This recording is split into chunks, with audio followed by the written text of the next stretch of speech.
Mae siarad Gymraeg yn bril, mae siarad y iaith yn sgil. Beth yw'r gan na?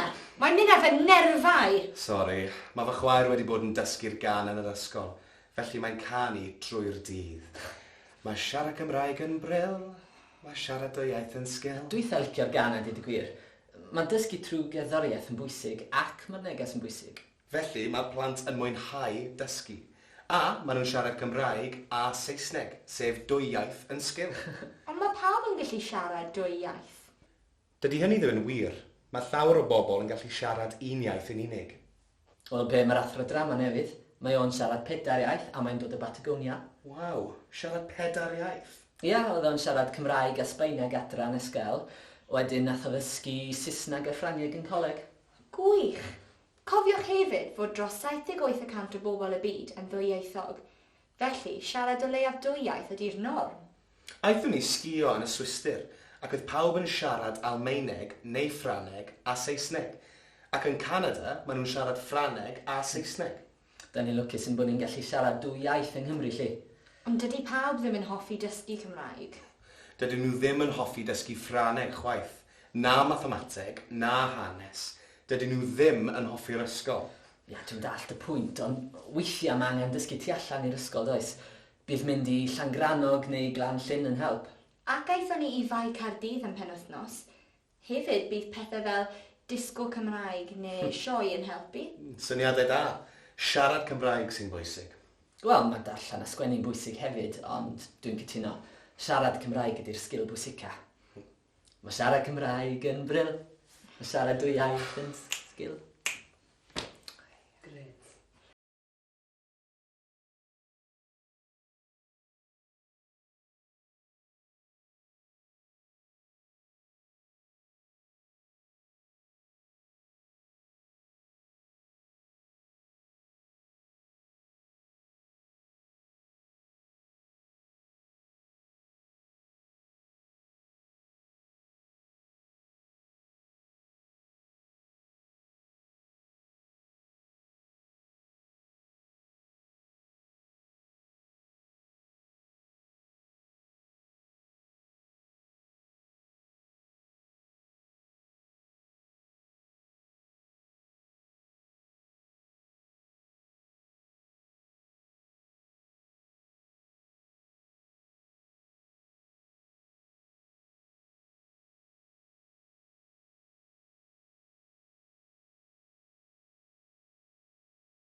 Mae siarad Gymraeg yn bril, mae siarad y iaith yn sgil.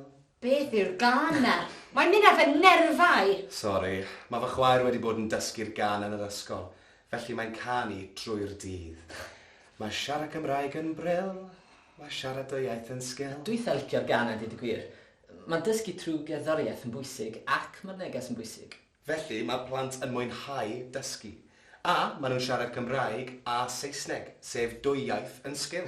Ond mae pawb yn gallu siarad dwy iaith. Dydy hynny ddim yn wir. Mae llawer o bobl yn gallu siarad un iaith yn unig. Wel, be mae'r athro drama newydd, mae o'n siarad 4 iaith a mae'n dod o Batagonia.